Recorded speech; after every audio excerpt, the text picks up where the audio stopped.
پارلمان انگلستان. قیام ایران، زنان، نیروی تغییر.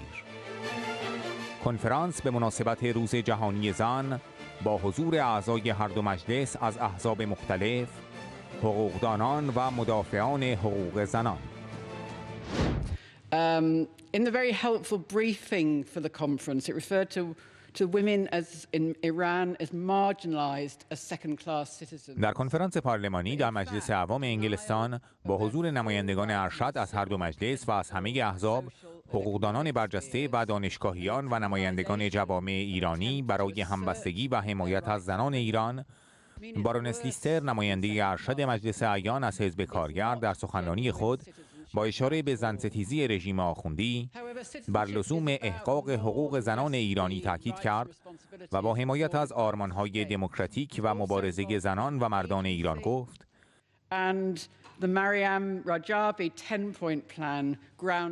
برنامه 10 ماده‌ای مریم رجوی بر اصول حقوق بشر استوار است و امیدوارم که زمان اجرای آن هر چه زودتر فرا برسد. But the actual figures, it is believed, are definitely higher, and most executions in Iran. بارونس هریس در سخنان خود در این کنفرانس به حمایت گسترده از مقاومت ایران در پارلمان انگلستان اشاره کرد و تاکید کرد که همچنان از مبارزه مردم ایران برای آزادی حمایت می‌کند.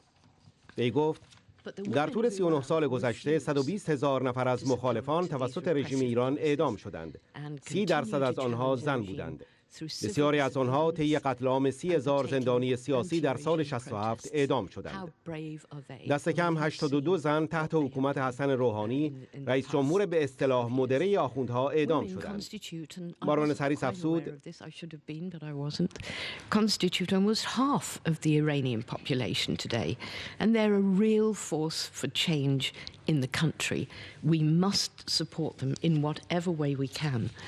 And encouraging them, especially for Women's International Day, with our words of encouragement can only help. So in her remarks to a conference entitled Women Force for Change, Iran Uprising and the Role for Women, that was held in Paris in February, Mrs. Mariam Rajavi, who I've had the great pleasure of meeting on 2 or 3 occasions, said, "Women have not taken to the streets to demand anything from the regime. Rather, they want to eliminate the clerical regime. Women have not risen up to demand only their own freedom. They have risen up to liberate the whole nation. We stand behind them."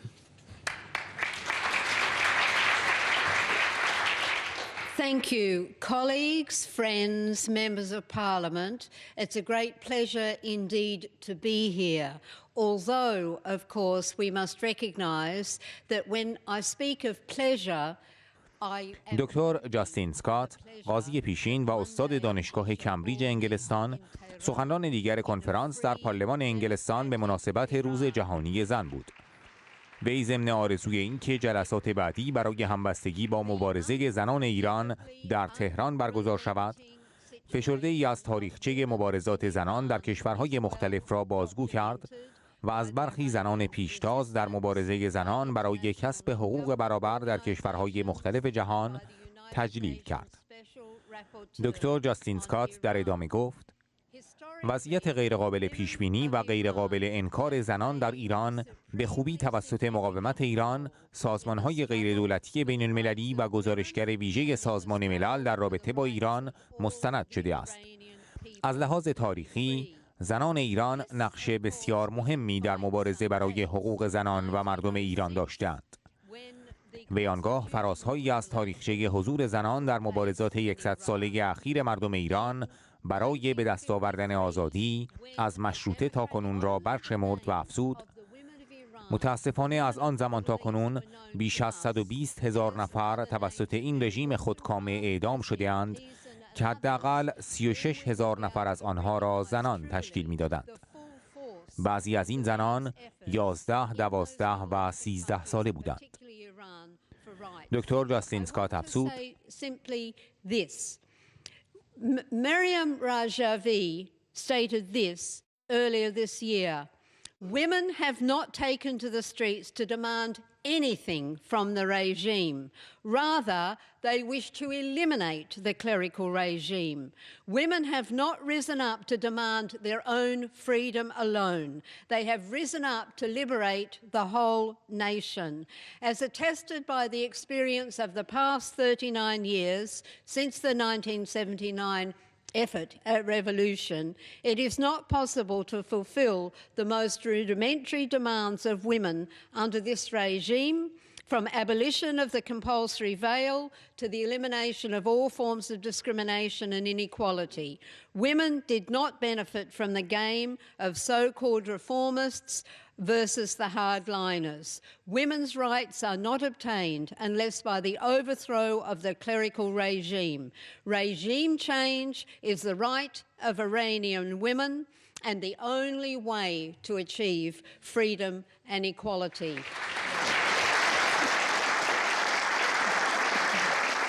I'm delighted to have made it before we finish the event and I'm delighted. آنا مکموری، نماینده پارلمان انگلستان، طی سخنان کوتاهی در این جلسه بر حمایت خود از زنان ایران و مبارزه آنها برای احقاق حقوقشان تاکید کرد. You know, I'm delighted to be here. So thank you. دکتر آیلا گل، رئیس بخش روابط بین‌المللی دانشگاه ابریسبیت در ولز، سخنرانی خود را در جلسه در پارلمان انگلستان به مناسبت روز جهانی زن با تقدیر از ایستادگی زنان ایرانی در برابر رژیم زن ستیز آخوندی شروع کرد و گفت: My brave sisters in Iran have refused to give up to this repression and suppression very, very bravely and in a very inspiring way. خواهران شجاع من در ایران از تسلیم در برابر این سرکوب و ستم بسیار شجاعانه و به طرز بسیار الهام بخشی امتناع کردند. همانطور که دیده ایم، آنها در پیشاپیش اعتراضات در حال وقوع در سراسر کشور حضور دارند و در اقدامات برای به چالش کشیدن رژیم با رد سیاست‌های سرکوبگرانه و زن ستیزانه شرکت می‌کنند.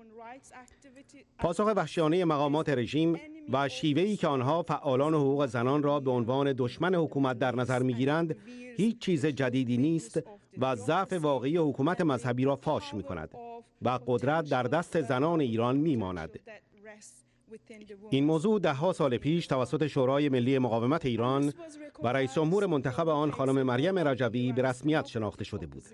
آنها دریافتند که زنان نیروی واقعی تغییر در ایران هستند، چرا که تحت حاکمیت این رژیم متحمل درد و رنج می‌شوند و And today, Mrs. Rajavi's movement not only recognizes women's leadership in words, but also in action and implement in action by providing women a real opportunity and a platform to realize it.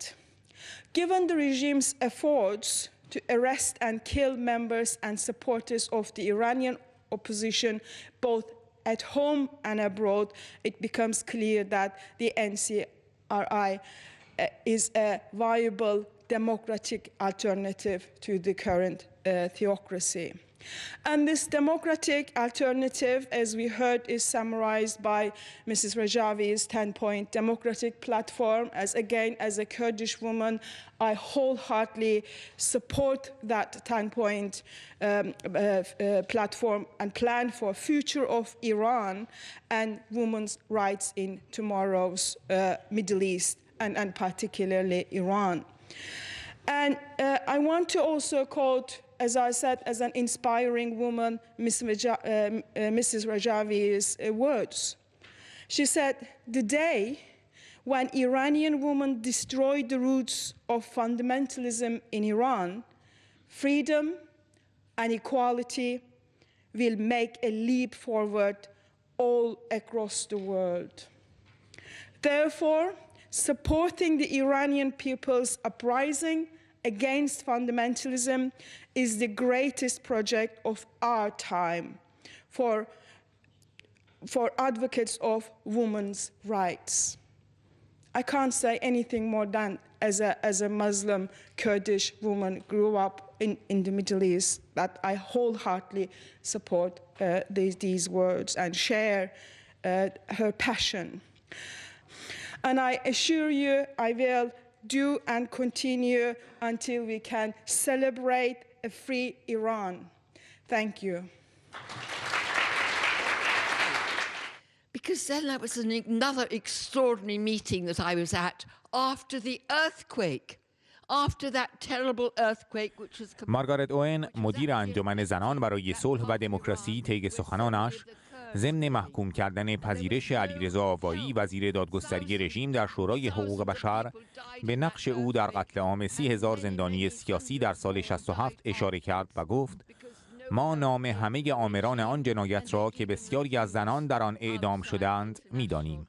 آنها جنایتکار جنگی هستند. وی در ادامه ایستادگی زنان پیشتاز اشرفی در اشرف و لیبرتی را مورد اشاره قرار داد و سپس گفت Mariam Rajavi, the president-elect of Iran. And she speaks for all... وجود مریم رجوی رئیس جمهور برگزیده شورای ملی مقاومت بسیار درخشان است. او از حقوق همه زنان صحبت می کند. اگر شما حقوق زنان را نادیده بگیرید نمی توانید یک جامعه آزاد داشته باشید. در طول دهه‌ها زنان ایرانی نشان داده‌اند که درخشان هستند.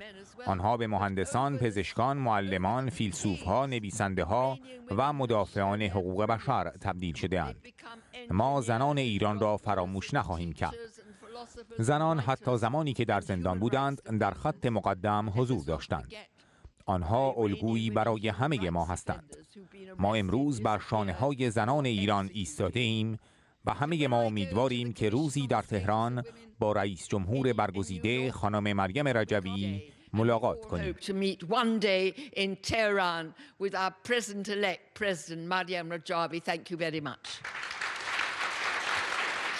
I 100% believe that women are the change from a culture. اهلا مکرم بنیانگذار و مدیر سازمان عربی بریتانیایی حامی حقوق جهانی زنان در سخنرانی خود بر لزوم تحقق برابری بین زن و مرد تاکید کرد و گفت من 100% معتقد هستم که زنان نیروی همان تغییری هستند که برای پیشرفت از یک فرهنگ خشونت به فرهنگ صلح مورد نیاز است.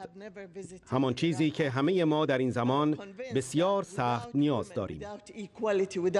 Justice for women in these laws, we cannot create a better world. It's a strange retirement I'm enjoying, but enjoying I am, and I am now liberated to... مالکوم فاولر، عضو پیشین کمیته حقوق بشر کانون وکلای انگلستان و ولز، در سخنانش بر لزوم تمرکز بر جنایات حکومت آخوندی علیه مردم ایران و مشروط کردن روابط با رژیم به بهبود وضعیت حقوق بشر تاکید کرد و خواهان آزادی فوری زندانیان سیاسی در ایران شد و از جمله گفت In a very real sense I speak for up to 160,000 solicitors. I have that... من از طرف بیش از 160,000 وکیل صحبت می کنم که از طریق کمیته کانون حرفه‌ای مان کانون وکلا از این اختیار برخوردار هستم. یعنی وقتی صحبت می کنم مثل این است که سارا چندلر و دیگر همکاران وکیلم هستم. من همه اینها را می گویم چون مایلم از همه الهامی که از این هدف گرفتم کمی از آن را منعکس کنم و امیدوارم این چیزی باشد که واقعاً به حساب می آید. به عنوان وکیل و حقوقدان باید بگویم که هر تجارتی بایستی منطبق با حقوق بشر باشد، نه اینکه گفتگوها صرفاً بر تهدید هسته‌ای رژیم ایران متمرکز باشند. هر تجارتی با این رژیم میبایست به حقوق بشر و آزادی فوری زندانیان سیاسی مشروط شود. Well, we'll make it more difficult for them to do the simple right things, shan't we? Yes. Thank you very much for your time. As a young Iranian woman, I'm grateful that there is such a group as the PMOI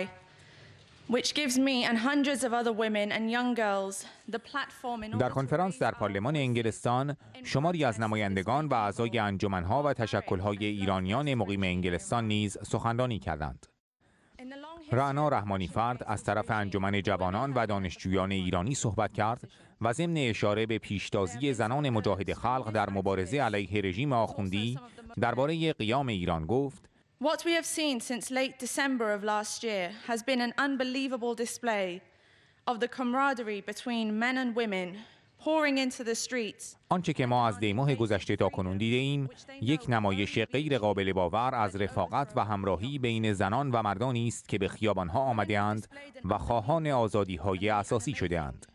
آنها می‌دانند که این فقط از طریق سرنگونی رژیم مذهبی حاکم به دست خواهد آمد. در مجموع حضور گسترده زنان در این اعتراضات یک پیام و یک هشدار به رژیم است که زنان نیروی تغییر هستند و تلاش و فعالیت‌های خود را متوقف نخواهند کرد.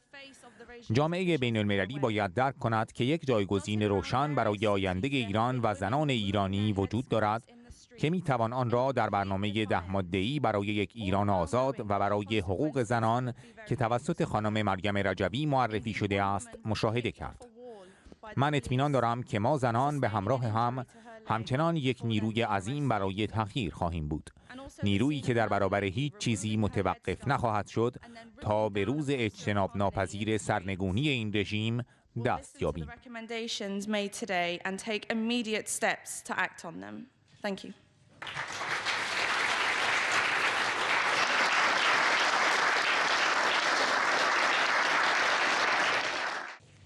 I would like to begin by thanking the honourable members of the Parliament from both houses of British Parliament for speaking about the appalling situation of women in Iran and for supporting the women who are bravely challenging the regime. نغمه رجبی که از طرف کمیته متخصصین ایرانی در انگلستان سخنرانی می‌کرد، به شهادت 2 تن از عمه‌های مجاهد خود توسط رژیم آخوندی، از جمله خواهر مجاهد زهرا رجبی، مدافع بزرگ حقوق پناهندگان که 22 سال پیش به دست تروریست‌های رژیم در ترکیه به شهادت رسید اشاره کرد و سپس درباره قیام بزرگ مردم ایران گفت: تصاویری که از ایران میرسد نشان میدهد که زنان شجاع ایرانی و جوانان به رغم تمام خطرات پیش روی آنها از هر فرصتی برای اعتراض و بلند کردن صدای نارضایتی خود استفاده می کنند.